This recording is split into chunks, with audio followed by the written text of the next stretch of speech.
أعوذ بالله من الشيطان الرجيم. بسم الله الرحمن الرحيم. خذ العفو وأمر بالعرف وأعرض عن الجاهلين. اے حبیب مکرم صلی اللہ علیہ وسلم، معاف کرنا اختیار کر، وأمر بالعرف اور بھلائی کا حکم دیں، وأعرض عن المشرکین عن الجاہلین اور جاہلوں سے منہ پھیر لیں۔ اس آیہ مبارکہ میں نبی کریم علیہ الصلوۃ والسلام کو 3 باتوں کا اللہ رب ذوالجلال نے حکم ارشاد فرمایا، اور یہی چیز کیونکہ نبی تو ہر قسم کے گناہ سے، ہر قسم کے صغیرہ کبیرہ گناہ سے پاک ہوتا ہے، معصوم ہوتا ہے، لہٰذا یہ تمام چیزیں تعلیم امت کے لیے ہیں، امت کو یہ تعلیم دی گئی ہے کہ فرمایا خذ العفو، کہ جب کوئی آپ سے معذرت کرے کسی غلطی پر تو آپ معاف کرنا اختیار فرمائیں، اس کو معاف کریں۔ وأمر بالعرف، اور اے حبیب مکرم صلی اللہ علیہ وسلم، چونکہ یہ صیغہ واحد مذکر ہے، واحد مذکر مخاطب فعل امر حاضر ہے، خود اور وأمر اور اعرض 3 کے 3 صیغے جو ہیں واحد کے صیغے ہیں، اور نبی کریم علیہ السلام کو ڈائریکٹ اللہ نے خطاب فرمایا ہے۔ وأمر بالعرف یعنی امر بالمعروف جو ہے نیکی کا، بھلائی کا حکم دے، وأعرض عن الجاہلین اور جاہلوں سے آپ اعراض فرمائیں، منہ پھیریں۔ نبی کریم علیہ الصلوۃ والسلام کی 4 صاحبزادیاں تھیں، جناب حضرت زینب، جناب حضرت رقیہ، جناب حضرت ام کلثوم اور جناب حضرت سیدہ پاک رضی اللہ تعالی عنہن اجمعین۔ جناب حضرت زینب جو تھیں، آپ کا نکاح جناب حضرت عمرو بن عاص سے ہوا تھا، تو آپ جب جانے لگیں تو مشرکین کو، چونکہ قریش مکہ کو اس بات کا علم ہوا، تو انہوں نے جناب حضرت زینب کا پیچھا کیا۔ ابو العاص آپ کے ساتھ جو ہے وہ غزوہ بدر کے بعد جو ہے وہ مدینہ شریف کے لیے روانہ ہوئیں، جو آپ کے شوہر نامدار تھے۔ تو حبار بن الاسود نے ایک مقام پر حملہ کیا نیزے سے، تو آپ جو ہے وہ گھوڑے سے بھی گریں اور آپ کا حمل ساقط ہو گیا۔ اس پر آپ نبی کریم علیہ الصلوۃ والسلام کی سیرت مبارکہ اور معاف کرنے کا اور آپ کی جو شان کریمی ہے اس کا اندازہ لگائیں کہ جب انہوں نے وہ آئے نبی کریم علیہ السلام کی بارگاہ میں ابو الحبار الاسود، تو نبی کریم علیہ الصلوۃ والسلام سے معافی طلب کی اور عرض کی کہ یا رسول اللہ صلی اللہ علیہ وسلم، جو بھی مجھ سے غلطیاں ہوئی ہیں اور میرے بارے میں جو بھی باتیں آپ تک پہنچی ہیں، جو خبریں اور آپ نے ان کو سماعت فرمایا ہے، میں ان سب پہ اپنی غلطیوں پہ معافی چاہتا ہوں، اور میں گواہی دیتا ہوں کہ اللہ ہی وحدہ لا شریک ہے، عبادت کے مستحق ہے، اور آپ اللہ کے برحق پیغمبر ہیں، تو میں آپ پر ایمان لاتا ہوں۔ تو نبی کریم علیہ الصلوۃ والسلام نے انہیں معاف کیا۔ اللہ اکبر کبیر، آپ دیکھیں کیسی سخت بات ہے اور کیسا عجیب معاملہ ہے، اس کے باوجود حضور علیہ الصلوۃ والسلام کی سیرت مبارکہ اور نبی پاک سرکار علیہ تحیت و ثنا کی جو شان مبارک ہے، اور جو اللہ نے آپ کو حکم عطا فرمایا، اور جو حلم و بردباری تھی آپ میں، چونکہ پہلے میں کئی مرتبہ عرض کر چکا ہوں کہ نبی کریم علیہ الصلوۃ والسلام یا آپ کے علاوہ جتنے بھی انبیاء علیہم السلام ہیں، سب کے سب ہر شان میں، ظاہری حسن میں بھی، باطنی جتنے بھی انبیاء کی، رسولوں کی شانیں ہیں، ان کا مثل کوئی بھی نہیں ہو سکتا۔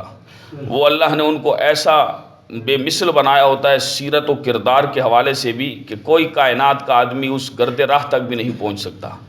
تو نبی کریم علیہ الصلوۃ والسلام کی یہ شانیں اور حضور علیہ السلام کی یہ سیرت مبارک کا کہ آپ نے اتنے سخت معاملے میں بھی، اتنے عجیب معاملے میں بھی، حالانکہ اپنی جو عزت ہوتی ہے، بہن ہو بیٹی ہو، عام حالات میں بھی ہم دیکھیں تو کوئی آدمی بھی اس کو برداشت نہیں کر سکتا، یہ ایک فطری غیرت ہے، اللہ رب ذوالجلال نے فطری حیا رکھا ہے، اللہ ہم سب کی عزت سلامت رکھے۔ تو حضور علیہ السلام نے انہیں معاف کیا۔ وَأَعْرِضْ عَنِ الْجَاهِلِينَ، اب جاہلوں سے جو بحث و تکرار کرتا ہے آدمی، تو وہ اپنے آپ کو خراب کرتا ہے۔ اس سے ہم سب کو بھی تعلیم ہے، یعنی جاہل شخص جو ہے وہ بہت زیادہ تباہی مچاتا ہے۔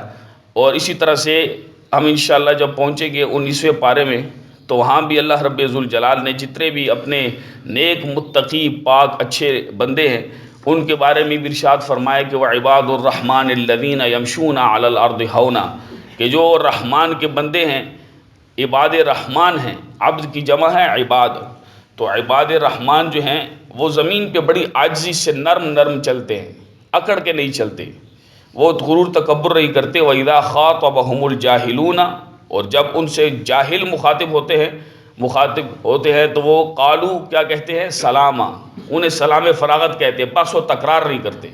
یہ اللہ نے اپنے بندوں کی صفت بیان کی ہے کہ جاہلوں سے بحث و تکرار نہیں کرنی۔ نبی کریم علیہ الصلوۃ والسلام کو بھی یہی حکم ہے، تو آپ کو تو چونکہ حکم تھا تو لہٰذا آپ کو جو حکم ہے وہ سب کا سب تعلیم امت کے لیے ہے۔ جیسے مثال کے طور پہ یہ عقیدہ ہر شخص کو الحمدللہ معلوم ہے کہ انبیاء صغیرہ و کبیرہ گناہ سے قبل نبوت بعد نبوت، یعنی نبی تو ہوتے ہیں لیکن وہ اظہار جو کیا جاتا ہے، اعلان جو فرمایا جاتا ہے تو اللہ کے حکم کے مطابق، تو اس سے پہلے بھی اور بعد میں بھی ہر قسم کے صغیرہ و کبیرہ گناہ سے پاک ہوتے ہیں، معصوم ہوتے ہیں۔ تو لہٰذا حضور علیہ السلام فرماتے ہیں میں دن میں 70 مرتبہ جو ہے وہ استغفار کرتا ہوں۔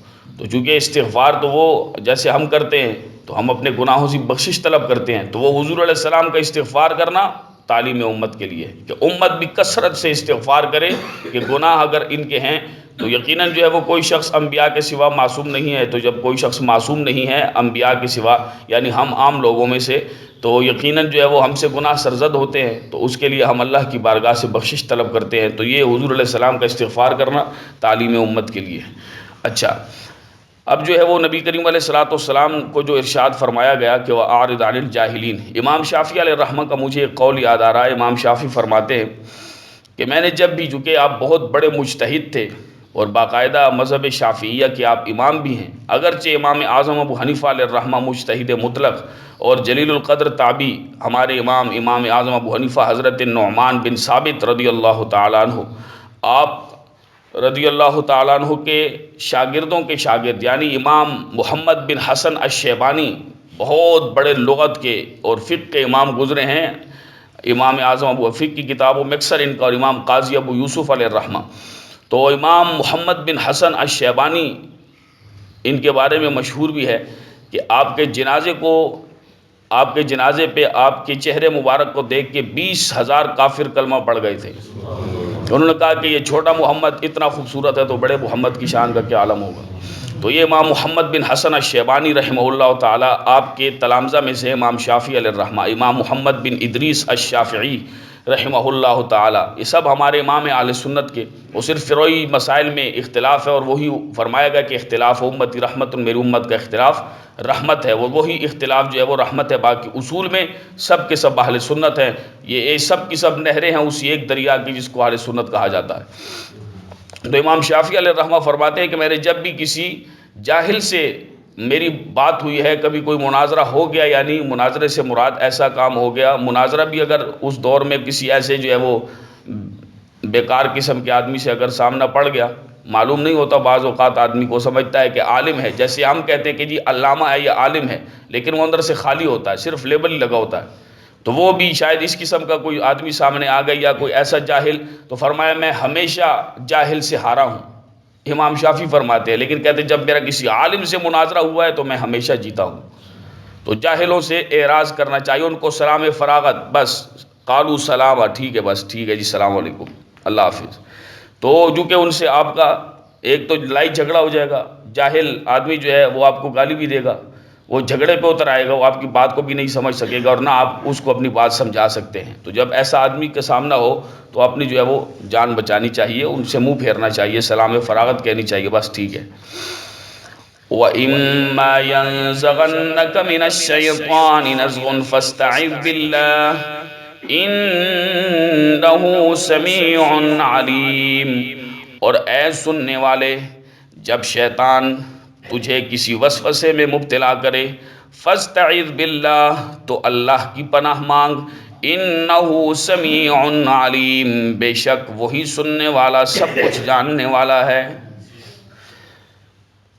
خطاب نبی کریم علیہ السلام کو ہے اور ساری کی ساری امت کو تعلیم ہے کہ جب بھی شیطان تمہیں کسی وسوسے میں مبتلا کرے تو بس اسی ٹائم سمجھدار آدمی کی نشانی یہ ہے کہ وہ اسی وقت اللہ کی پناہ مانگتا ہے. یقیناً یہ شیطان کا حملہ ہے اور مسلمان آدمی، مسلمان مومن، مرد و عورت، وہ جو ہی شیطان کا کوئی حملہ ہوتا ہے تو یقیناً وہ اللہ کی پناہ مانگتے ہیں کہ اللہ تیری پناہ چاہتے ہیں. یہ یاد رکھیں کہ جب بھی شیطان کا حملہ ہو تو آپ اس سے مقابلہ نہیں کر سکتے. وہ کتے کی طرح ہے شیطان، کتے کی طرح مفسرین لکھتے ہیں کہ شیطان کتے کی طرح ہے جسے ہم پر مسلط کر دیا گیا ہے.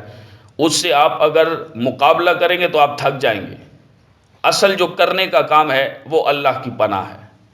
ہر وقت اللہ کی پناہ مانگے. جب بھی کوئی اس طرح کا وسوسہ بھی آتا ہے، جب ہم قرآن مقدس پڑھتے ہیں تو فرمائے کہ فاستعذ باللہ، تو یہ اسی طرح سے اللہ کی پناہ مانگنی چاہیے. وَإِذَا قَرَأْتَ الْقُرْآنَ فَاسْتَعِذْ بِاللَّهِ مِنَ الشَّيْطَانِ الرَّجِيمِ، کہ جب تو قرآن مقدس کی تلاوت کرنے لگے، قراءت قرآن کرے تو اللہ کی پناہ مانگ لیا کر. اس لیے ہم پڑھتے ہیں اعوذ باللہ من الشیطان الرجیم، شیطان مردود سے، شیطان رجیم سے اللہ کی پناہ چاہتے ہیں. تو فاستعذ باللہ فرمایا کہ اللہ کی پناہ، اور یقیناً اللہ کی جب مدد ہوگی تو آدمی اس کے تمام وسوسوں سے، گمراہی سے بچے گا. انہ سمیع علیم، بے شک اللہ رب ذوالجلال سننے والا، جاننے والا ہے. اس پر میں یہ بھی بات عرض کرتا ہوں، اکثر لوگ جو ہے وہ اس قسم کی بات کہتے ہیں کہ حضور علیہ السلام کے لیے علم غیب مان لیا، اللہ کی ذات و صفات میں تم نے شریک ٹھہرا لیا، ایسا ہے ویسا ہے. سب کی سب اوٹ پٹانگ کی بیکار کی باتیں اور ناسمجھی کی وجہ سے وہ ایسے کرتے ہیں. اللہ ان کو ہدایت نصیب فرمائے. تو اب دیکھیں، سنتے ہم بھی ہیں، علم انسانوں کے پاس بھی ہے، علم بڑے بڑے علماء بھی ہیں، لیکن اللہ فرما رہے انہ سمیع علیم، اللہ سنتا ہے اور سب کچھ جاننے والا ہے. عالم بندہ بھی ہے، عام آدمی، انبیاء کی بات نہیں کر رہے، عام لوگوں کی بات کر رہے ہیں کہ مطلب علماء، اتنے بڑے بڑے علماء اور شیوخ الحدیث. نبیوں کے اعتبار سے تو سب کے سب لوگ ہی عام ہیں نا، نبیوں کے اعتبار سے اگرچہ علماء عام لوگوں سے خاص ہے، لیکن انبیاء کے اعتبار سے تو سب کے سب ان کے در کے خوشچین ہیں. تو اللہ بھی سمیع ہے، علیم بھی ہے. یہ اللہ کی سمیع ہونا، بصیر ہونا، دیکھنا اور علم ارادہ کرنا، یہ تمام اللہ کی صفات ہیں جو ہم علم کلام میں مناظرے میں پڑھتے ہیں. باقاعدہ درس نظامی میں سمع و بصر، علم، ارادہ، تکوین، یہ اللہ رب ذوالجلال کی صفات ہیں. تو یہ صفت جو ہے وہ بندے میں بھی پائی جاتی ہے جاننے کی. تو اب کیا ہوگا؟ عالم، علامہ صاحب، بلکہ عالم کا مطلب ہوتا ہے جاننے والا، اور علامہ کا معنی ہوتا ہے بہت زیادہ جاننے والا، انتہائی پختہ جو علم میں راسخ ہو اس کو علامہ کہا جاتا ہے. اگرچہ اس دور میں بڑا انحطاط ہے، ہر ایرے غیرے کو، گام خیرے کو، بیچارے کو علامہ کہہ دیا جاتا ہے. علم ہے بھی نہیں لیکن علامہ، وہ کتابیں بھی نہیں پڑھی جن کی وجہ سے علامہ آدمی کہلاتا ہے. کم از کم چلے کتاب پڑھی ہو، سمجھ ہو یا نہ ہو، لیکن علامہ کہلائے ایسا ہے بھی نہیں. ہر میں بھی علامہ ہوں، ساری دنیا علامہ ہے، لیکن آتا جاتا ہمیں کچھ نہیں ہے. تو بس اللہ رب ذوالجلال علم دوست بنائے، جہالت سے محفوظ رکھے. تو علامہ بہت زیادہ علم والا، راسخ فی العلم. تو پھر اللہ کی بھی صفت علیم ہے کہ وہ سب کچھ جاننے والا ہے، اور آپ کی بھی علامہ. لیکن اللہ رب ذوالجلال ذاتی طور پہ عالم ہے، وہ عالم الغیب ہے، وہ علیم بذات الصدور ہے. اور آپ جو ہے وہ عطائی طور پہ ہیں، آپ کو جو کچھ عطا کیا گیا ہے علم ہے. تو اب صفت آپ میں بھی پائی جا رہی ہے، لیکن حقیقی صفت تو اللہ رب ذوالجلال کی ہے، علم کی، بصر کی، سمع کی، ارادے کی. یہ تمام چیزیں جو ہے وہ اللہ رب ذوالجلال کی، یہ تمام صفات جو ہیں وہ حقیقی طور پر ہیں. تو لہٰذا ایسی باتیں نہیں کہنی چاہیے، امت پہ اس قسم کے بہتان نہیں باندھنے چاہیے، اور نہ ہی اس قسم کے جو ہے وہ جواب ہیں. الحمدللہ اہل سنت کا عقیدہ بڑا صاف، شفاف اور اجلا عقیدہ ہے. اللہ رب ذوالجلال ہم سب کو گمراہی سے محفوظ فرمائے. ان الذين اتقوا اذا مسهم طائف من الشيطان تذكروا فاذا هم مبصرون. بے شک متقی لوگ کہ جب شیطان کی طرف سے کوئی خیال آتا ہے انہیں، تذکروا تو وہ اللہ کے حکم کو یاد کرتے ہیں، فاذا هم مبصرون تو اسی وقت ان کی آنکھیں کھل جاتی ہیں. اللہ اکبر کبیرہ. فرمایا کہ جو متقی ہیں، متقین کی شان بیان کی گئی ہے کہ جو شرک سے، گناہوں سے بچتے ہیں. ان الذین، بے شک وہ لوگ، اتقوا، جو متقی ہیں، جو تقوی پرہیزگاری اختیار کرتے ہیں، اذا مسہم، یہ طائف جو ہے نا، طائف من الشیطان، طائف جو ہے یہ کہتے ہیں یہ وہ شیطان ہے کہ جو لوگوں کو وسوسوں میں کرتا ہے، ارد گرد ہوتا ہے، ہمارے ارد گرد ہوتا ہے، اس کو طائف کہتے ہیں. تو چونکہ متقین کی شان بیان ہو رہی ہے تو فرمایا کہ جب شیطان، اذا مسہم، جب کوئی خیال آتا ہے انہیں، طائف من الشیطان، شیطان کی طرف سے، تذکروا، تو وہ کیا کرتے ہیں، وہ اللہ کے حکم کو یاد کرتے ہیں، وہ اللہ کے انعامات کو یاد کرتے ہیں، نیکی کا، گناہ سے رکنے کا جو حکم دیا ہے اور گناہ سے منع کرنے کی جو تاکید بیان فرمائی ہے، ان تمام چیزوں کو یاد کرتے ہیں، اللہ کے عذاب کی طرف نظر دوڑاتے ہیں، اس کے فرمان کی طرف نظر دوڑاتے ہیں کہ اللہ نے تو ہمیں ان تمام چیزوں سے منع کیا ہے، تو یقیناً یہ شیطان کا وار ہے، شیطان کے وار کو بھی پہچانتے ہیں. تذکروا، اللہ کے حکم کو یاد کرتے ہیں. یہی وجہ ہوتی ہے کہ جب وہ یاد کرتے ہیں تو اللہ ان پہ مہربانی فرماتا ہے. فَإِذَا هُمْ مُبْصِرُونَ، اسی وقت ان کی آنکھیں کھل جاتی ہیں، اس گناہ سے بچ جاتے ہیں، شیطان کے اس حملے سے جو ہے وہ اللہ ان کی حفاظت فرماتا ہے. ایسے ہی جو ہے وہ ایک نوجوان کا واقعہ ہے جو حضرت عمر رضی اللہ تعالیٰ عنہ، امیر المومنین، سسر رسول، مرید و مراد رسول، جناب حضرت عمر بن خطاب رضی اللہ تعالیٰ عنہ، امیر المومنین، خلیفہ راشد کے دور میں ایک نوجوان تھا. تو وہ رستے میں جاتا تو ایسی عورت تھی جو گناہ کی طرف اس کو مائل کرتی تھی، وہ نظر جھکا کے گر جاتے، وہ اپنے بوڑھے باپ کی خدمت کرتے تھے جناب حضرت عمر کے دور میں، آپ کے دور خلافت میں. تو وہ لڑکا جاتا، لڑکی، عورت کا یہ حال تھا کہ وہ اکثر جو ہے اس کو ٹائم دیکھ کے یا جو بھی معاملہ ہوتا، بہرحال جب بھی وہ جو نوجوان گزرتا تو وہ اسے تنگ کرتی، گناہ کی طرف مائل کرتی. تو وہ کچھ عرصہ تو چلتا رہا، لیکن اچانک شیطانی وسوسے کی وجہ سے وہ اس دروازے کے ان کے پاس جو ہے وہ گناہ کرنے کے غرض سے جانے لگا. تو جب دروازے پہ پہنچا تو لکھتے ہیں علماء کہ ان کے ذہن میں اچانک کی آیت آئی، ان الذین اتقوا اذا مسہم طائف من الشیطان تذکروا فاذا هم مبصرون، کہ جب متقی لوگوں کو شیطان کی طرف سے کوئی خیال آتا ہے تو وہ اللہ کے حکم کو یاد کرتے ہیں، اسی وقت ان کی آنکھیں کھل جاتی ہیں. فرماتے ہیں کہ جب اس کے ذہن میں یہ آیت مبارکہ آئی تو وہ اسی دروازے پہ بے ہوش ہو کے گر گیا. تو اس کا بوڑھا باپ اس کو ڈھونڈنے کے لیے نکلا، وہ اس دروازے پہ آگے کھڑا ہو گیا. تو جب سراغ ملا کہ نوجوان تو یہاں پڑا ہے بے ہوش، تو اسے جب اٹھایا کسی طرح سے، تو اچانک جو ہے وہ جب اس کی وہ ہوش آیا، افاقہ ہوا اسے، تو اسے پھر جو ہے وہ یہ آیت مبارکہ کا خیال آیا. تو اس وقت اس کا دم نکل گیا، اسی وقت اس کا چیخ ماری اور اس نے یہ سارا معاملہ بیان کیا، اور اللہ کے خوف کی وجہ سے اس کا وہ دم نکل گیا، فوت ہو گیا، دنیا سے چلا گیا جناب. اور راتوں رات جو ہے وہ ان کے کفن دفن کے لیے سلسلہ بنایا اور انہیں دفن کر دیا. جناب حضرت عمر کی بارگاہ تک، آپ کے دربار تک جب یہ بات پہنچی تو آپ نے ان کے والد سے کہا کہ آپ نے تو مجھے بتایا نہیں، کم از کم جنازے کا بتاتے تو جنازے میں حاضر ہو جاتے. اب قبر پہ چلتے ہیں. تو جب قبر پہ جناب حضرت عمر چلے تو فرمایا کہ وَلِمَنْ خَافَ مقام رَبِّهِ جنتان، کہ جو شخص اللہ سے ڈر گیا اللہ اس کے لیے 2 جنتیں اس کو عطا فرمائے گا. قبر میں سے اس جوان کے جواب آیا جناب حضرت عمر کے، آپ کو جو ہے وہ چونکہ آپ نے وہاں یہ آیت مبارکہ پڑھی تو قبر ہی سے جواب آیا کہ بے شک اے امیر المومنین، اللہ نے مجھے 2 جنتیں عطا کی. تو آدمی کو معلوم ہوتا ہے کہ کیا اچھا ہے، کیا برا ہے، کیا حق ہے، کیا باطل ہے، کس سے شیطان راضی ہوتا ہے، کس سے اللہ رب ذوالجلال کی رضا حاصل کی جاتی ہے. نوجوان ہو، بوڑھا ہو، مرد ہو، عورت ہو، جو بھی ہو، ان الذین اتقوا، متقین کی یہ شان ہے کہ جو ہی شیطان کا انہیں خیال آتا ہے تو تذکروا، وہ یاد کرتے ہیں اللہ کے حکم کو، اپنے آپ کو جھنجھوڑتے ہیں اندر سے. ضمیر ان کا ملامت کرتا ہے، اللہ کا یہ حکم ہے، یہ سمجھ جاؤ یہ شیطانی حملہ ہے، یہ شیطانی حملہ ہے، اس سے بچو. اسی وقت جو ہے وہ اللہ رب ذوالجلال مدد فرماتا ہے، اسی کی توفیق سے مبصرون، آنکھیں کھل جاتی ہیں، آدمی اس گناہ سے، اس شیطانی حملے سے بچ جاتا ہے. وَإِخْوَانُهُمْ يَمُدُّونَهُمْ فِي الْغَيِّ ثُمَّ لَا يُقْصِرُونَ، اور شیطان کے جو بھائی ہیں، شیاطین کے بھائی، یمدونہم فی الغی، شیطان انہیں گمراہی کی طرف کھینچتے ہیں، ثم لا یقصرون، پھر وہ کمی نہیں کرتے۔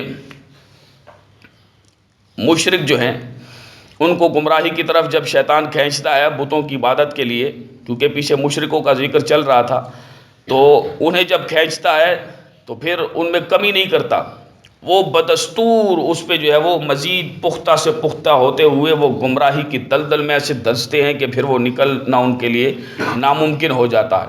تو مومن کی یہ شان ہے کہ جب اس کے ساتھ ایسا معاملہ ہو تو وہ اللہ کی پناہ چاہتا ہے، وہ اللہ رب ذوالجلال کی بارگاہ سے ان شیطانی حملوں میں، ان حملوں کا شکار ہونے سے اور گمراہی میں جانے سے اللہ کی پناہ چاہتا ہے۔ لیکن مشرک کی یہ حالت ہے کہ اللہ نے فرمایا کہ یمدونہم فی الغی، غی کی طرف، ان تمام برے راستوں کی طرف، گمراہی کی طرف شیطان اپنے ان بھائیوں کو، وَإِخْوَانُهُمْ، اخوہ جمع ہے، اور اخی کی، اخی کہتے ہیں بھائی کو، اخوان بھی جو ہے وہ جمع ہے۔ فرمائے شیطان کے جو بھائی ہیں، شیطان انہیں گمراہی کی طرف کھینچتا ہے۔ مد یمدو کا معنی ہوتا ہے کھینچنا، جیسے مد اصلی ہوتی ہے، جیسے لفظ آتا ہے مد متصل، مد منفصل، علم تجوید میں نا جو مد کی 6 قسمیں ہیں کہ کہاں پہ جو ہے وہ زیادہ لمبا کرنا ہے، کہاں پہ جو ہے وہ کم لمبا کرنا ہے، تو مد کہتے ہیں کھینچنے کو۔ وَهُوَ الَّذِي مَدَّ الْأَرْضَ، اللہ وہی ہے کہ جس نے زمین کو کھینچا، تو یہ اس کو لمبا کرنے کی۔ تو یمدونہم فی الغی، کہ وہ گمراہی کی طرف ان کو کھینچتے ہیں وہ شیطان، ثم لا یقصرون، پھر اس میں کمی نہیں کرتے۔